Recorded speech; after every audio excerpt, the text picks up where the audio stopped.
Okay. Hello again. Hello. Nice to see you again. Nice to see you again. Where's Laura?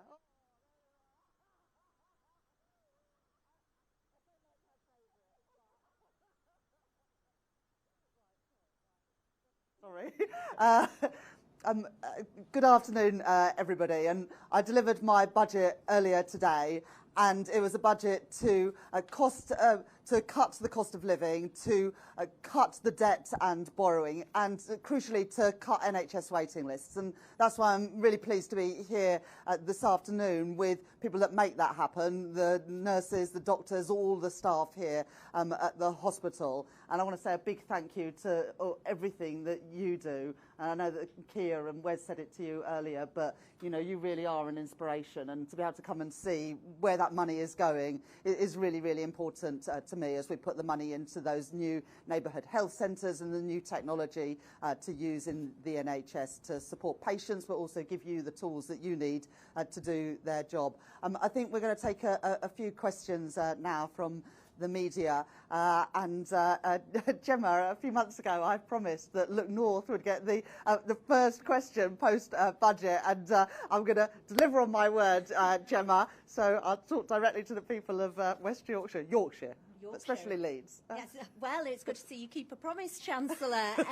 I was talking to people on the high street in Pudsey yesterday in your constituency, and it won't surprise you, they are really struggling with the cost of living. They see the price of things go up and up and up, and wages haven't kept pace with it. Businesses are still reeling after the measures in last year's budget, and today extending that freeze on income tax thresholds will really hit working people.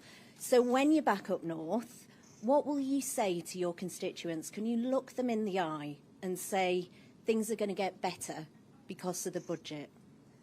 So for people in Leeds West and Pudsey, and people all around the country, in Yorkshire and beyond, there will be a reduction of £150 in your energy bills from April next year. That is tangible difference, money in the pockets of working people. And in addition to that, we're freezing NHS prescription charges. We're freezing train fares. So if you're getting on the train in Bramley or in New Pudsey, it's going to be a bit cheaper than it would have been next year. And we're doing all of those things because I know that the cost of living is still a real challenge for people, day to day, week to week, month to month. And that's why in this budget, I am taking direct action to tackle the cost of living. But also, if you are being seen at LGI or St James's Hospital, or going to your GP surgery in Armley or Bramley, then also people will know that we're putting money into our NHS and those new neighbourhood health centres to take the pressure off the hospitals and have people treated closer to home. Next question, Shahab. Chancellor, there was a lot of pressure on you and your government in the lead up to this budget. Plenty of backbenchers have expressed frustration and anger. In this budget, you have scrapped the two-child benefit cap, which has meant that some of them are quite happy. Do you think you've done enough to appease all of them?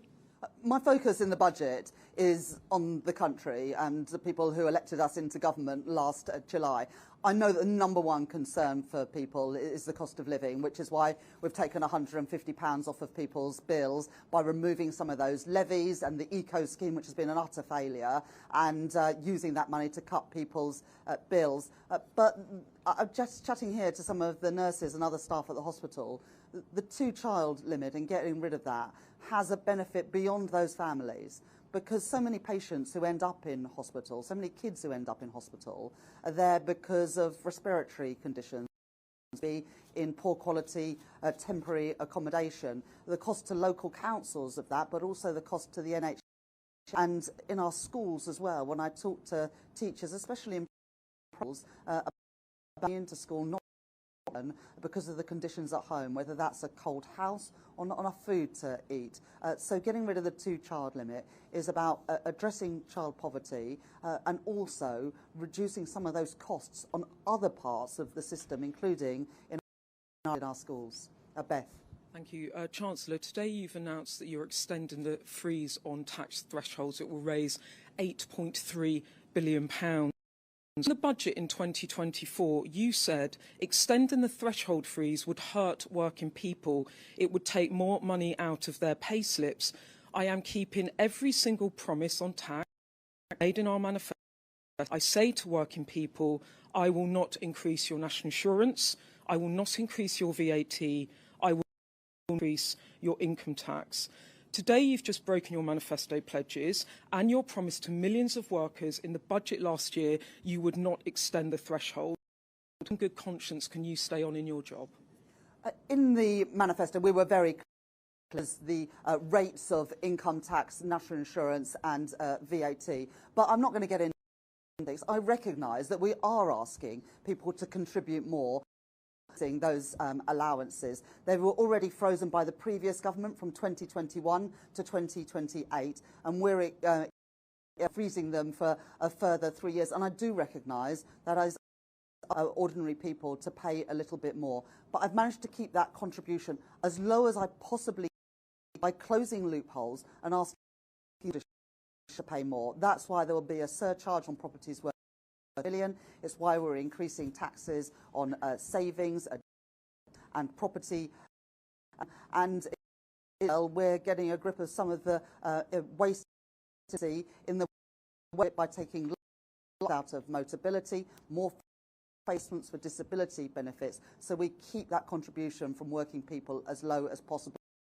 This year and in the years going forward, we're taking £150 a year off of people's energy bills for all working families and pensioners, and we're able to do that by taking it off of people's bills. Can you just acknowledge you've broken a manifesto pledge? You have. The IFF. Well, if you read the very clear of income tax, national insurance and VAT, you're asking, does this have a cost for working people? I acknowledge it does. I said that in the budget last year. I'm not going to do otherwise today, but I do think the right decision circumstances we've OBR have to close down their estimates of productivity and growth by 0.3%.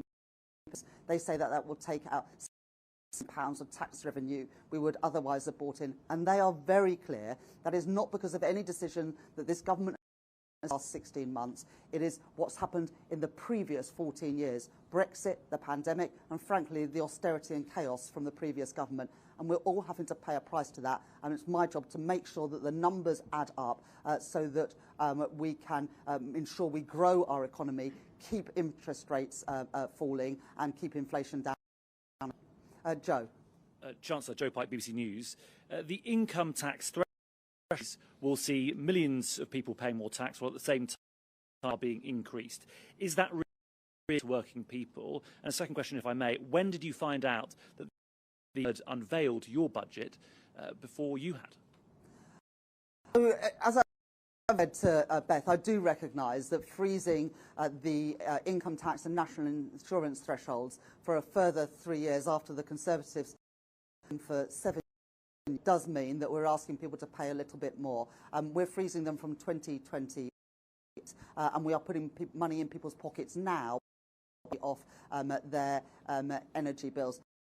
Thing to do because it helps bring down people now that the cost of living is still a real challenge. And in answer to your question around the my budget before living, I found chamber.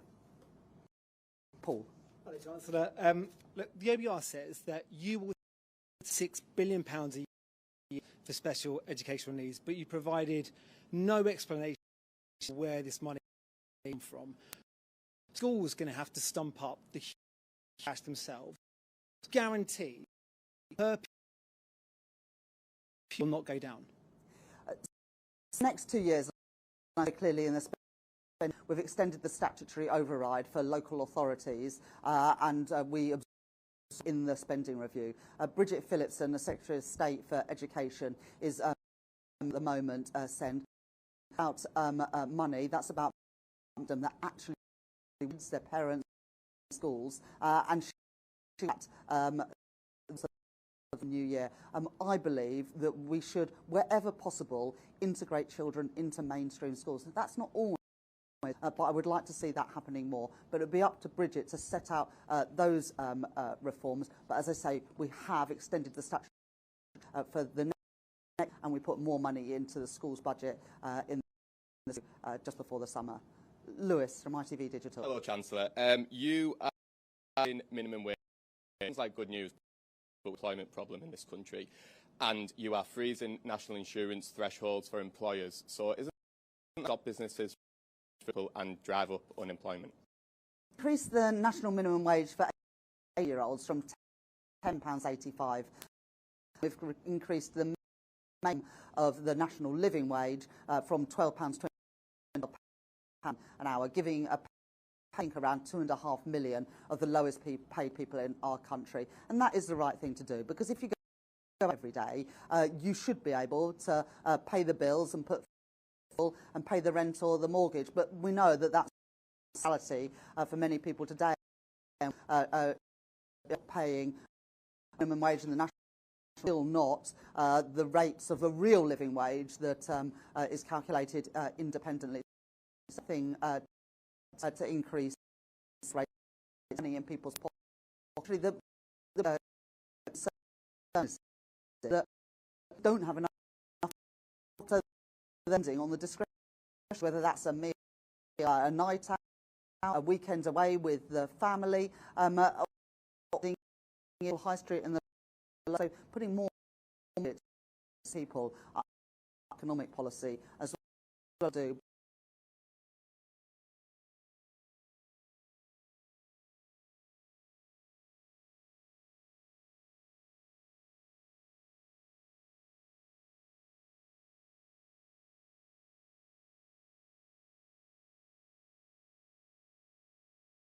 Price for your failure to deal with particularly the benefits bill? We're not going to leave the welfare system unchanged. Under the previous government, in the last years of the Conservative government, spending on welfare increased by 1% of GDP, equivalent to £88 billion. The forecast share of GDP, welfare spending will be broadly flat, but it's broken.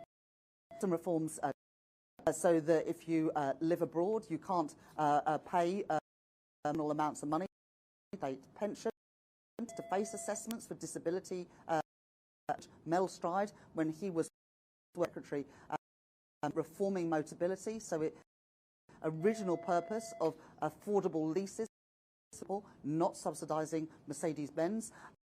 So those sorts of the right things to do, but we have introduced funding guarantee, which means that a young guaranteed an apprenticeship or personalised support, and if after 8 they haven't got in, they will be guaranteed but not benefits, and that again is an important reform to help deal with the issue of too many young people not in education, employment or training. And on welfare, you know, we've already managed to claw back money from the contracts previous Tory government, and I think we've managed to claw back some £1 million, and we're going to phase out the use of hotels entirely during the course of this Parliament, saving us money, and that was reflected in the spending in the summer. So I do want a system that is actually and empowering people to get back into work, and the and trafficking of people.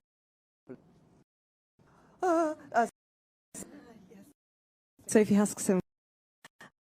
The union have said that freezing income tax thresholds is the opposite in work markets. Do you admit that you could have been braver, wealthiest in Britain?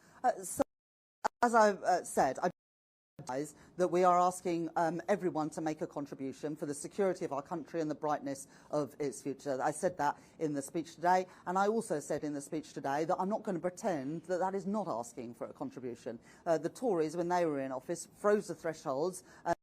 And here, I'm being honest that that is from 2028, freezing thresholds for a bit longer, and that a cost. But we're putting money now in the pocket.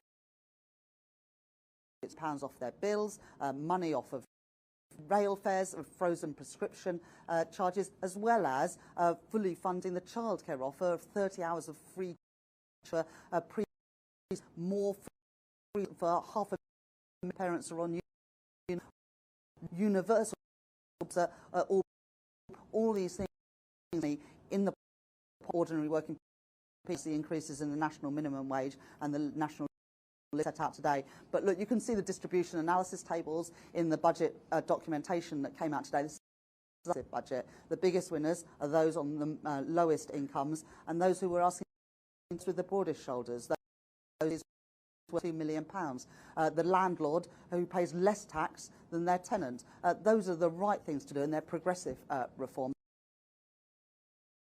The contribution from working as low as possible. Dan? Hello, Chancellor. Tax rises that more than half of the income to the Treasury from the tax rises you've announced today actually takes effect, sort of comes in after the election in sort of 2031. It's crazy that they happen, and given time in politics, still be Chancellor then. I don't think any that late, actually. A 20 onwards, the council tax surcharge comes in a couple of years' time, as does the other changes. So these are all this Parliament. When you're making tax reform, it's often not possible to change those rates overnight, and of course the thresholds are because the Tories froze them.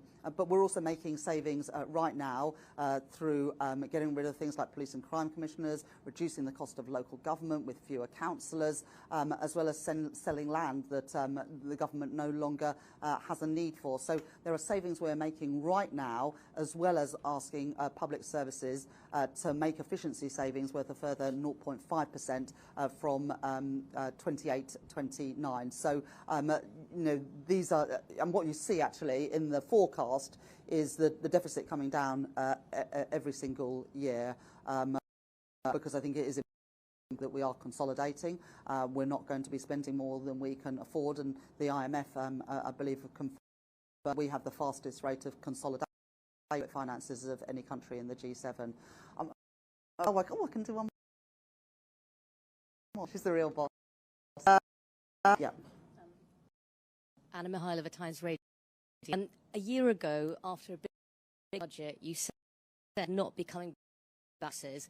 You've just announced £1 billion worth of tax rises, dragging hundreds of thousands into great income tax, nearly 1 million people into higher rate tax.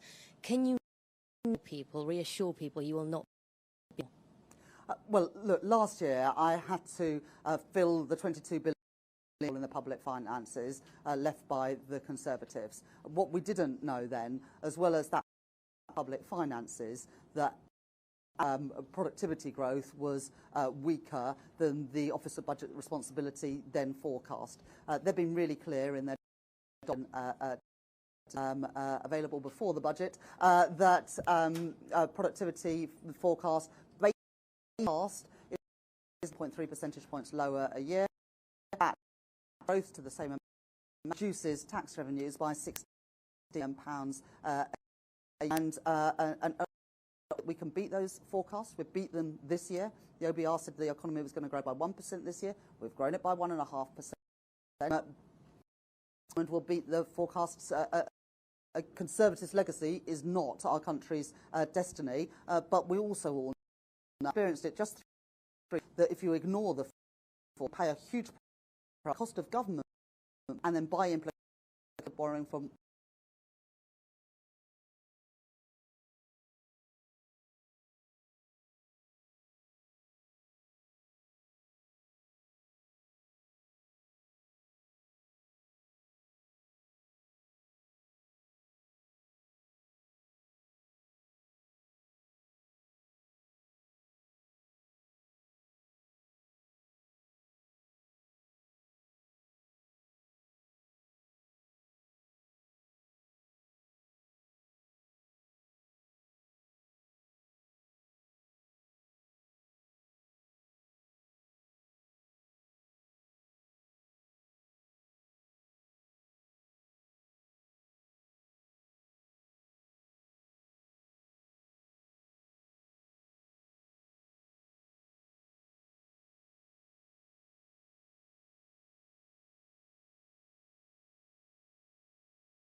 Well, Richard Hughes and the OBR have confirmed that they have launched an investigation into what happened. It obviously was a serious breach.